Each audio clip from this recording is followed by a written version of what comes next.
okay, by chance, then I get the feedback and they say, oh, it's very valuable or it's very thoughtful. And then that has led me to believe that it doesn't really matter if I'm a woman or if I'm Latina or who I am. What I have to say is more important. You are listening to the Music Ed Mentor podcast. I am your host, Elisa Jansen-Jones, and today we are continuing our celebration of Women's History Month by talking about, well, a lot of things. You're going to have to forgive my little bit scratchy voice today. My guest today is Adriana Linares, professional violist, entrepreneur, music educator, and mother. She's also an immigrant and one of the most positive and encouraging people I've ever had the privilege to meet, if only over the phone. We're going to address questions like why, as women, we tend to feel like we need to wear so many hats and collect a lot of titles. What motivates us to be overachievers in this field of music education? Does she, as a vivacious Latina, feel like she has to work harder to seem more legitimate? And how often do we get marginalized because we are women educators in a heavily male-dominated profession? But first, if you haven't gotten all of your advanced students signed up for the International Music Education Summit Virtual Honor Ensembles by Smart Music, it's time. The experience is totally free for your kids and can be done right from a computer in your classroom or your student's home. It's great for students who need an extension opportunity but don't have the means or support to make that happen. Students simply fill out a form and they'll receive instructions for how to create a free Smart Music account to access the audition material. Once they've been accepted into the ensembles, they get access to the literature to learn and record on their own. Their performance is then combined with the other ensemble members' performances to create a single piece of music to be showcased at the 2019 International Music Education Summit in June. There are so many benefits for your students through this opportunity, not all of which I can include here. So I do hope you'll pop over to musicedsummit.org and click on the link to Honor Ensembles. Now, I also need to warn you that the audio on this one is not our typical exceptionally clear and amazing audio. Microphone issues, and apparently voice issues too, are a podcaster's nightmare. But the content is so good, I hope you listen to the entire thing at least twice. But here we are. Let's jump in. My name is Adriana Linares. I am originally from Venezuela. I live outside of Philadelphia in a town called Lansdale. I came to the United States when I was 17 years old to pursue my dream to study music. I play the viola. Not only I play the viola, but I am a very active educator. I'm a professor at Westchester University. And I have a string quartet called the Dalí Quartet, devoted to promote classical music and classical music Latin American composers. And in addition to all of that, I also run a nonprofit organization called Arconet, the Arts and Community Network, which hosts many different music programs for community around me, the region of other states, Philadelphia or Pennsylvania and Delaware, New York, other states in the country, and then also international student programs. So that's a little bit of who I am, or what I do, rather. So you do some really interesting, varied, and kind of diverse things. Can you tell me about how you started Arconet? Sure. So Arconet, it was a little bit of a combination of things. About 15 years ago, I started a string quartet from scratch with my friend Carlos Rubio, who's originally also from Venezuela. He grew up in El Sistema. And after I was done with school at Indiana University, I had joined a quartet with him in the Midwest that was all Venezuelan musicians. That broke off, and I pursued more of my orchestral, the orchestral repertoire sort of excerpts, master's degree. And then after that, I said, my heart really is in chamber music. So we founded a new quartet but with this friend called the Dalí Quartet. And that same first year that we founded the quartet, we thought, why don't we start a small chamber music camp for the local kids? So from that idea, I'll make the story short, but one thing kind of led to the other. The camp led to a lot of kids wanting to pursue things during the year. Then I had moved to an area where my son was going to school, and a lot of the children from his school were joining the orchestra, and I became friends with good colleagues with the director of the elementary school. So a bunch of things led to local kids wanting to take private lessons. So from a lot of kids wanting to take private lessons, then we led it into the idea of having a youth orchestra. And all this program started to evolve kind of naturally. And I was lucky enough to associate myself at that time with a local school, local conservatory. So after things started to get bigger, and then it made sense to sort of branch out and start my own nonprofit, which would embrace all these little children programs that I started to form, such as the string lesson program, which we call the Academy, and then a youth orchestra, and then, of course, the continuation of the summer camp, which now has led into a big international chamber music festival. And we have students all over the world coming to do our program, especially that summer program. So Arconet is kind of the mother organization to a bunch of different programs, including community outreach, in which we go into schools, or we send teachers to do string work, insert music programs into their into their existing organizations.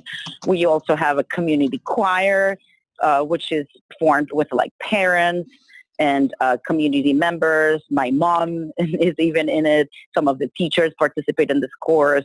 We have a youth orchestra and a chamber orchestra, which perform really, really exciting repertoire from, the standard string literature, as well as like Latin American string music that I have come across or I have access to. And that's like Mondays and Tuesdays. And then we have 150 students in the regular string academy program with 12 teachers, I believe, for violin, cello, piano, and viola, of course. Do you see yourself as an entrepreneur? Have you ever identified yourself as that? Absolutely. I yes, see myself as a creator. Yes, there's always a need of me that has to create my own thing. So definitely I've been labeled an entrepreneur before. I've come across that term. In fact, about 2 years ago, they hired us at the university, Michigan State University, to do a performance with our quartet, and they paired up with the business school, and they asked us to host a talk about being an entrepreneur in music. So I had to, for the past 2 or 3 years, I've had to talk a little bit more about what is it to be an entrepreneur in music, and how do you come across your own projects and so forth. So I've definitely been put in that category. Yeah, I've been thinking about that a lot lately, because as musicians and as especially music teachers, we tend to be problem solvers, right? I feel like in our musical training, that's kind of what we're trained to do, is to solve problems. And I see entrepreneurship as kind of the definition of that you're just a problem solver. So that's what you did, is you just created these programs because there was a need in the community and a desire from the students. I feel like people try and kind of force that almost, you know what I mean? Right. And I do have to say, like, having a child, so for example, I had a child that started in the school district. He was really getting really good. I did not live in downtown Philly, and I had New York City was about 2 hours away. So I the need of having something where I thought we were getting quality for the right price, or for the fair price rather, or not having to travel so far away to get some really good instruction, or create a community of players for my children that similar to what I grew up with in Venezuela, where everybody was just so excited about learning the orchestra music or just being in camp together or festival together. So that whole right there, sort of like you're saying, that need, made me realize maybe I should just do my own thing, kind of thing. Yeah, no, that's brilliant. You're just a problem solver. And I think so many of us are kind of like that, whether we're problem solving for, the need to make ends meet. So we're taking on a second job, or we just are so naturally kind of creative, but also analytical at the same time. So we have the idea, and then we also have the ability to implement the idea. Right. So right. You have a lot of irons in the fire. Why do you think that as a mother and as a musician and as a teacher, somebody like myself who wears so many hats, why are we so motivated to have so many things going on? Oh, wow. That's a tough question. Okay. So I've been trying to think lately, why is it that I get so excited about everything? And of course, when you're teaching, I'm teaching the string methods course right now at Westchester University. So I'm teaching trumpet players how to get better at how to learn the instrument. And I'm teaching kids that are wanting to audition to Juilliard and Curtis. And of course, I'm teaching, like I get to hear my son who's already at the Curtis Institute of Music and like trying to pursue a solo career. So I'm teaching at all levels, and I'm finding that it doesn't really matter who I'm teaching. I definitely so love what I do. I'm like devoted to just kind of share it. So, what motivates me, it's probably seeing that somebody else bites into it and gets hooked into the idea of getting better and loving what they're doing. I think that when I see that reaction in people and students based on what I'm trying to do for them, that I'm helping them achieve something, that really gets me going. So I guess that's one thing. Of course, not only just the giving back or the giving. I feel good, I feel motivated when also I have something new to learn. I have something new to present to an audience. I get to share something. I get to travel. I get to meet people. I've been trying to analyze what it is, because I get this question a lot. Why is it that you get motivated? I get excited. I think I just naturally kind of enjoy life. So I do wake up and I sort of feel excited or, motivated to just even make my son's breakfast. I cook a lot. So I love cooking it, and it's kind of crazy, but I get excited about what I'm going to cook for my son or for my family at night if I have the time to cook that day. So what motivates me is I can create, I do something new. I have something to look forward to. And the new thing about me that right now in my later years have been, once I'm on that boat, enjoy that moment as if it's a cup of coffee that you don't want to let go. Or like I say to my students, I love noodles. So it's like that noodle soup that I don't want it to end. So once I'm on that boat, on that project, on that concert, on that moment, a solo that I have or a talk that I have or a lesson that I'm teaching, I'm really trying to live that moment as if it's something that I don't want it to end. And that has become sort of my motto, just trying to not only look forward to what I do, because that gets me excited and motivated, but once I'm in it, definitely enjoy and get the best out of it, because that's what life is, to me, at least. No, you're exactly right. I feel like so much of what we do is entirely based on our own mindset. We could be day to day going, I can't wait till the weekend. I can't wait till the weekend. Or we can be living our life like it is the weekend. Like this is what we're passionate about. Like this is it. Mm-hmm. Yeah, appreciating every single moment and opportunity. You're so inspiring. I love it. I'm smiling. I'm smiling like really big right now. Thank you. So with all these things we have going on, now we're both women and you are from Venezuela. do you feel like it's because we're women or because we can tend to be marginalized populations that we have to work harder to seem more legitimate in what we do? Oh gosh, that's a tough question too. I know, I'm sorry, okay. I'm full of them today. No, this is great. This is great because you know what? I talk about these issues with my younger. I have two kids. I have a 17-year-old and a 22-year-old. Recently, my 17-year-old has become really interested in social issues and justice and equality, and he's become really interested in a lot of those topics. The topic has come across.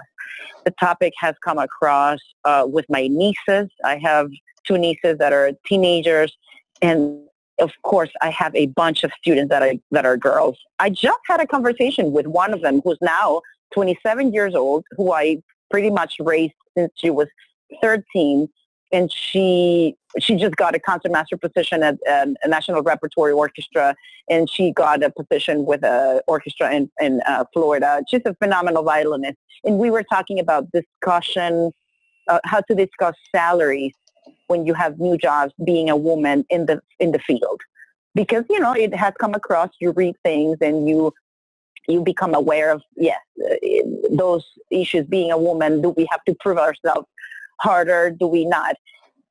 I have to be honest. On a daily basis, I'm not thinking about that. On a daily basis, I'm so focused on what I want to do, how I want to do it, and it doesn't really matter who else is doing it. I just want to do my thing and do the best I can. I have to be honest. On a daily basis, I'm not paying attention to what's around and who am I being compared, or do I have to do it better because I'm a woman. I just do what I do and hope that, with my heart open, I'm honest to my art. I'm honest to myself, to my people around me, to my community, to my students, to my coworkers. And I just do what I think it's right in my heart. Okay.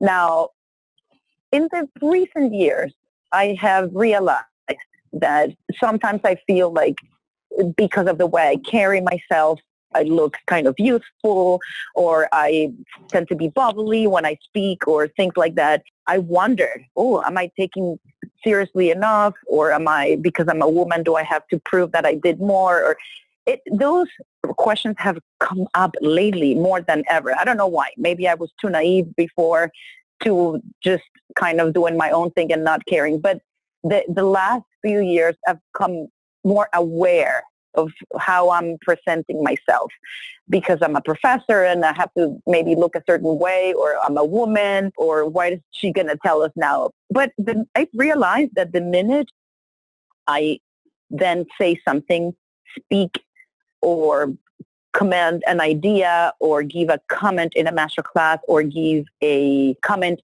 in a university setting where there's a bunch of faculty that are older than me, or that have been there much longer than me, I realized that once they stop and listen, or if I have something interesting and smart or thoughtful or good to say, that is not a factor anymore. Because somehow then I get the respect for who I really am. It doesn't matter if I'm a woman or Latina or a violist. A violist saying something from the viola section of the orchestra. You know what I mean? I don't. Yeah, totally. Sorry, and I have to say that because you would not believe. I will not mention who. One person once told me, "Wow, I can't believe you come all the way to who you are by being a woman, a Latina, and a violist." And I think he meant it in the most positive way. I did not take that as a negative. I also thought it was, a compliment, because it is true sometimes, But going back to what I was saying, I think once I have something to say that's valuable, that is thoughtful, that contributes, and that has a meaning, I have encountered that people, like the idea of being a woman or younger or a Latina, it doesn't really matter. It doesn't really matter. It's what I had to say probably was stronger than what I looked like or who I was. That is what I have encountered.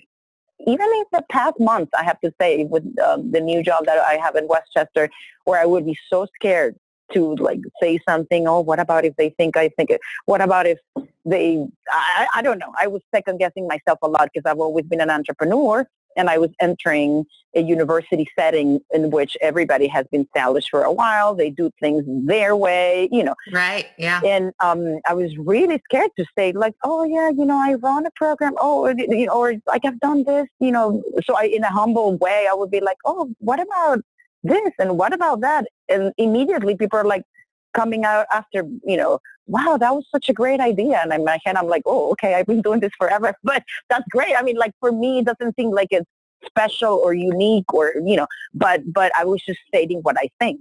And then, okay, by chance, then I get the feedback and they say, oh, it's very valuable or it's very thoughtful. And then that has led me to believe that it doesn't really matter if I'm a woman or if I'm Latina or who I am. What I have to say is more important than anything. Yeah, I totally agree. And I tend to be most of the time in the same boat where I feel like I have the blinders on, I'm going to do my thing. I'm going to do it the best way that I know how. I'm passionate about these things that I'm doing. And it doesn't matter if because I'm kind of the same way. I have a little bit older children and I still look very young and I act pretty young. and so the only time that it even comes into my thought process is when things happen where like I will email a company and get no response, but then my husband emails the company and gets a response, or like just little things like that. Or I wonder sometimes, I feel like I present myself in a really professional, competent way, but when like I'm the director of our local community band, right? And I just conducted a concert in December, this last December, and it was amazing. It was fabulous. It was, the feedback was the band sounds better than they've ever sounded. And, it was just an amazing performance. And people were coming up to me afterward acting surprised that this had occurred. Wow, the band sounds great. Why do they sound so good? And I'm like, well, I'm the director. Right. Just because I maybe look younger because I am cheerful, I don't have to have that serious rapport about me. And because I'm a woman, does that mean that, do you know what I mean? Like, it wasn't until I was like, why is everybody so surprised? Like, I don't get it. Yeah, I'm sure it has happened. And I probably, just sort of choose to ignore or I have seen it kind of, but I totally choose to ignore it because I think the words are bigger or your actions are bigger and what you're doing, it shows. There's no need to, but I totally get you. And I've had people or other friends go through situations like that. And I like I said, I've sort of sensed it in the last years of my life, maybe because I'm more aware of it or maybe because our society has made us even more aware of it and we're thinking about it. But I totally, if something bothered me for a second, I am of the philosophy of just trying to let go and not sort of let myself be taken by any of that kind of thing. Even if it bothered me in a moment, like I said, the actions and like you said, the students speak for themselves, what your students are doing or what your youth orchestra or your band sounds like. It's a reflection and there's no bigger words than the actual product. Oh, I totally. Yeah, no, you're exactly right. And that was actually going to be my next question, which is, when we do feel like we're being marginalized or, prejudiced against or being treated just differently, whether we're a violist or not, what is the best way to kind of react to that? Because I feel like society recently almost wants us to react in a very public way. Do you know what I mean? Like you were just talking about let the results speak for themselves and you just try and get over it really quickly.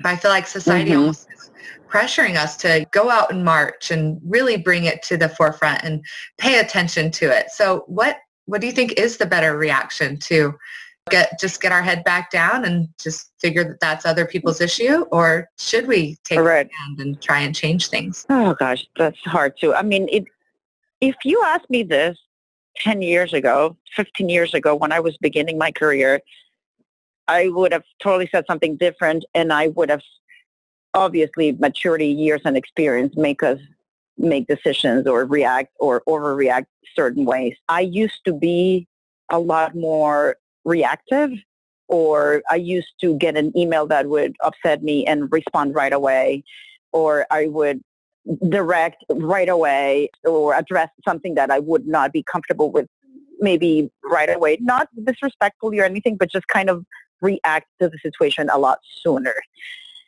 In the later years, I have gotten to know myself much better, obviously, like we all should. And I noticed that, what feels a certain way today might settle into something different in 2 or 3 days. So that old saying of like consulted with your, in Spanish we say consulted with your pillow, or let us sleep on you, or something like that, that you guys in America, they say let it sleep on you or something like that, or let it sit. Or I think that's very valuable advice, because I don't do that anymore. I let things sit and see if in 2 or 3 days, would I do this? Okay. If I don't, just let it go and see in 2 or 3 days what it feels like. Some things cannot wait, but some things can. And most of the time, I do say this to my kids, myself, and to my students. Don't do anything that you think you will repent. And that sounds very basic, but it's a very good thing to do. I won't do or say anything, I try to, that I will repent in 5 minutes. Okay? And because most of those actions or reactions that we have are a consequence of just being very upset in the moment, and then a day later you said to yourself, oh my God, why did I write that email? Oh my God, why did I say that to that person? So I don't want to be in that situation. So I've taken a stand of like, let me wait and see if I would say this into days or not. So, I tend to be more calm about the way I respond, and I always try to give the benefit of the doubt to the other person. And I'm sure, because, I was telling my son, I try to be very secure of what I'm doing. And, if a person was rude or, prejudiced towards me, they have their own set of reasons why they grew up that way or why they think that way. And I can't control that.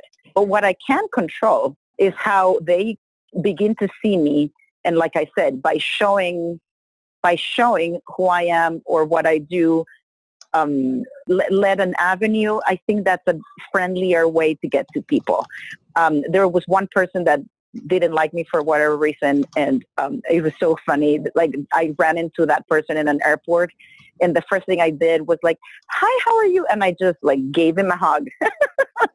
And then after that person saw, like that I'm a person as well. And then we began a relationship in this, it's not my best friend, but at least I can say that, sometimes the issues come from the other people, not necessarily from me. But you have to take a very, ego-less kind of attitude with this, because yes, it's upsetting when people do things to you that are rude or like prejudice. I like I tell my kids, I have to know better.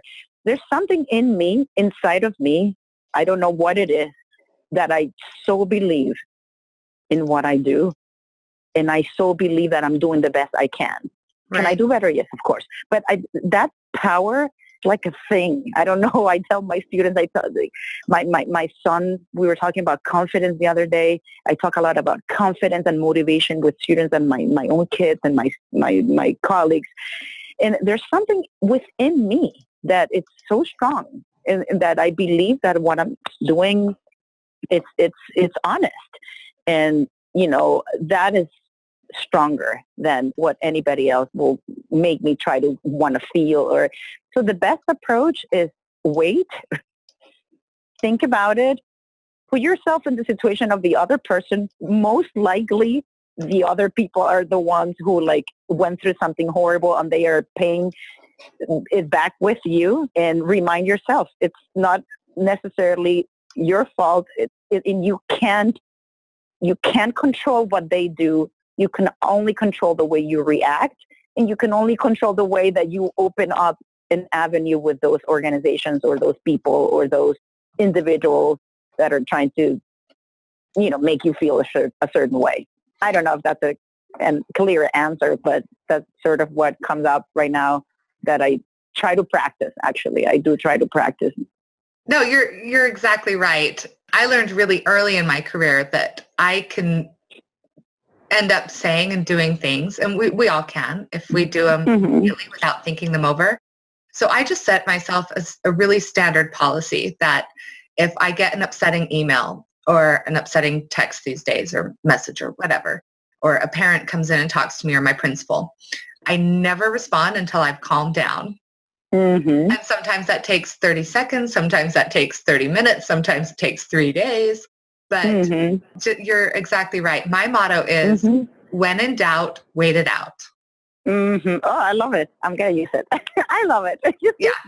Take it. It's but when in doubt, wait it out, because totally. Until you're totally sure about your response, you're not going to be comfortable with it. Absolutely. I love it.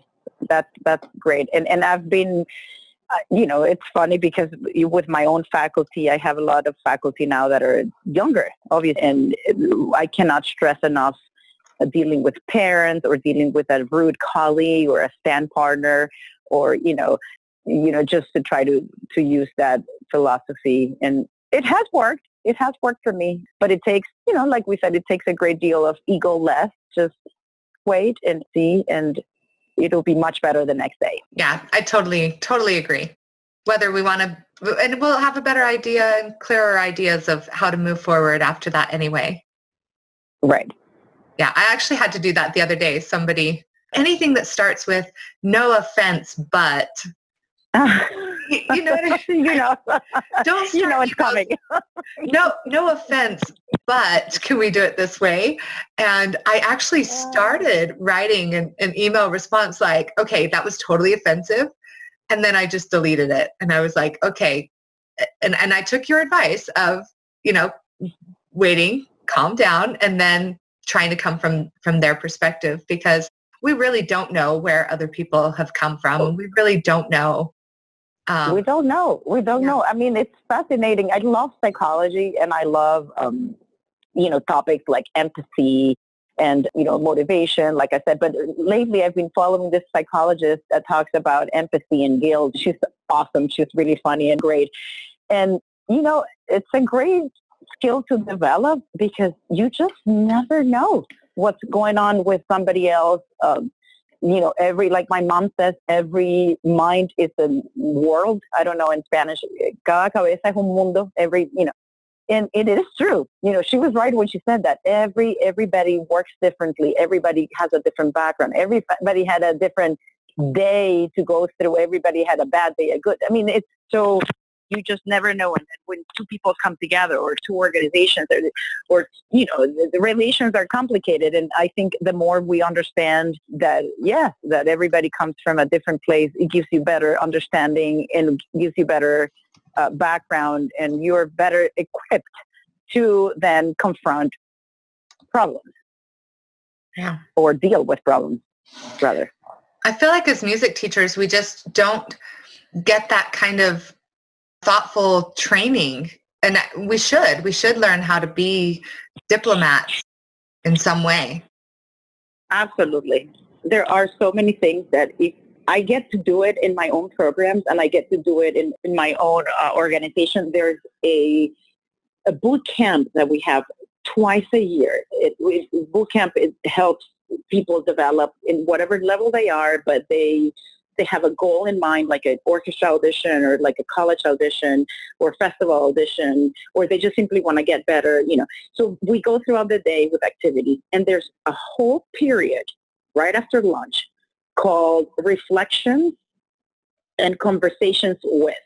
And we talk about all these issues, problem solving, how to deal with teachers, how to deal with nerves, how to deal with negotiating college entrances, or any sort of issue, not psychological, but more like personal, or that we could go through. And sometimes I get feedback as like, we should have had this in our university, or like we should be doing this in school. They should have a subject called reflections on how to deal with people, negotiating 101, because those people skills are the ones who really help you with life. And in this case, in your career, your musical career really so much depends on your relations and your contacts and your network. So I cannot stress enough. I was having a conversation with my son, again, the one who's a cellist, about 2 or 3 days ago about dealing with frustrations with teachers, or with something that might not go the way you want, and how one decision today or the way you negotiate something today could lead to something in the future, good or bad. So definitely those are topics that I, as an entrepreneur, they sit on my head anytime we have the opportunity in the camp that I do have control over. Then we have those classes or workshops devoted to addressing some of this, because I definitely think it's so important, especially with so much happening in the mind of a college student or a high school student. They have so much to deal with that sometimes, I will be honest, sometimes my lessons are like getting people's head straight, helping them think through this, how to negotiate, how to deal with something, how to balance their life. It's almost like you become a life coach in the music lesson as well. So, yeah. No, it's very true. I actually remember when I was in college, I was taking private conducting lessons, like one-on-one conducting lessons with the conducting professor. And I was pregnant at the time. And it was my first pregnancy, so I wasn't like totally understanding about the effects of hormones. And we had one lesson, I was conducting the overture to Candide, which is a beautiful song. And I started crying. I lost it in my lesson. And that wonderful professor was my life coach in that moment. But you're absolutely right. And I think part of it is too, because music does train our emotions, where it lights up those parts of our brain that open us up to that opportunity to absolutely develop. Absolutely. So let's talk about how you're a mom and an entrepreneur and a teacher, and you do all these wonderful things for, keeping our lives in balance. And I hate the word balance, because I don't feel like life ever is balanced. We never have everything equal. We're always shifting. But how do you, have time for your kids and your own pursuits of masterful viola playing? And yeah, give us some ideas. Sure. Okay. So the first thing I do, and this is like, I do it for me and for my kids and my students, I make sure that I sleep well. Okay. And I know this sounds very basic, but we have a problem with our teenagers, college students, with our working population. People don't get enough sleep.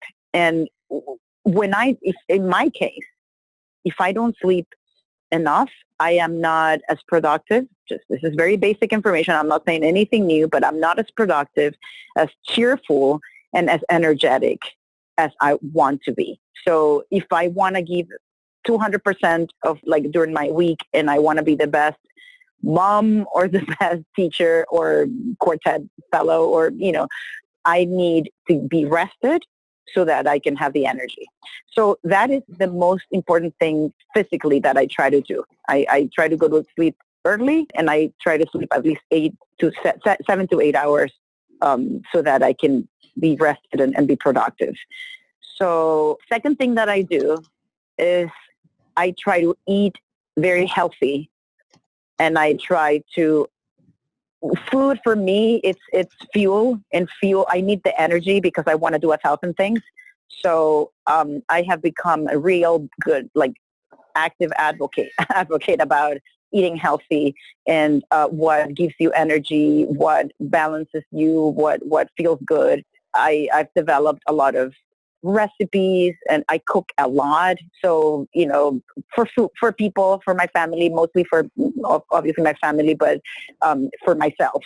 And food is very important as well. And that's a little thing that, it sounds kind of obvious, We don't do it enough. Yes, if I eat a certain thing, it'll make me tired, and then I won't want to do what I want to do in the afternoon, or I won't want to practice right at 8 a.m. when I'm supposed to be practicing because I'm too tired because I had certain kind of food. And so that is something that I pay a lot of attention to.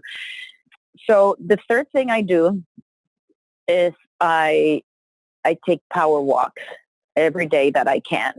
Not every day I can, but the days that I can, I walk and I try to do either sort of like meditative walking, or even if I'm listening to music.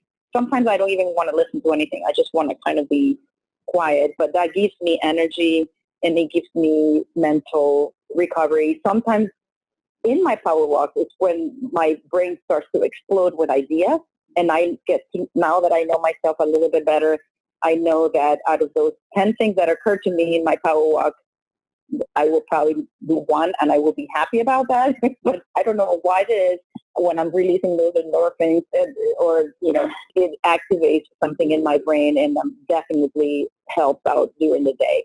Those three things really help maintain energy and stamina during the day. Believe it or not, well, I'm sure you do too. This is the busiest semester I've had in probably a lot of years, because sometimes I'm teaching and rehearsing with my quartet from 8 a.m., a class that I do at 8 a.m., then practice for 2 hours, rehearsal for 3 hours, eat, drive, and then I have another load from 3 to 9.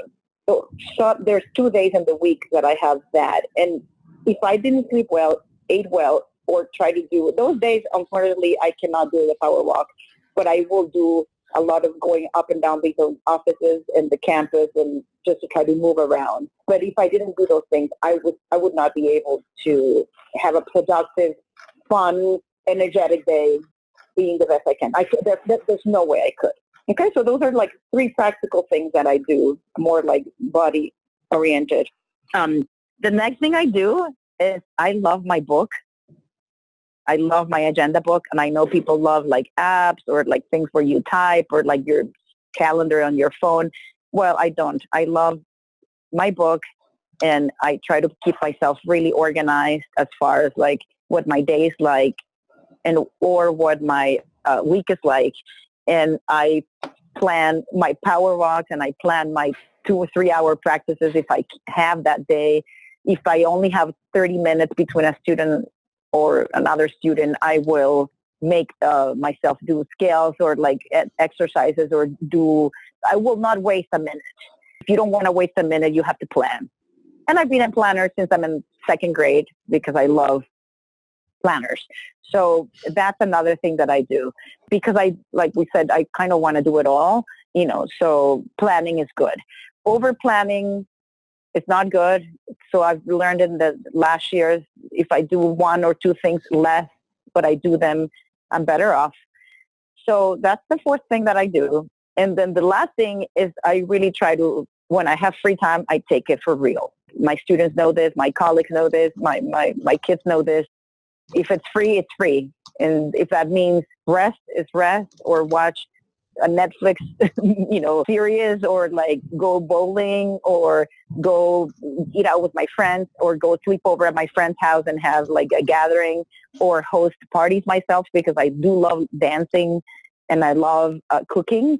So yes, I have a free weekend, and yes, I host a party, but it's my way of like sort of recharging in other ways.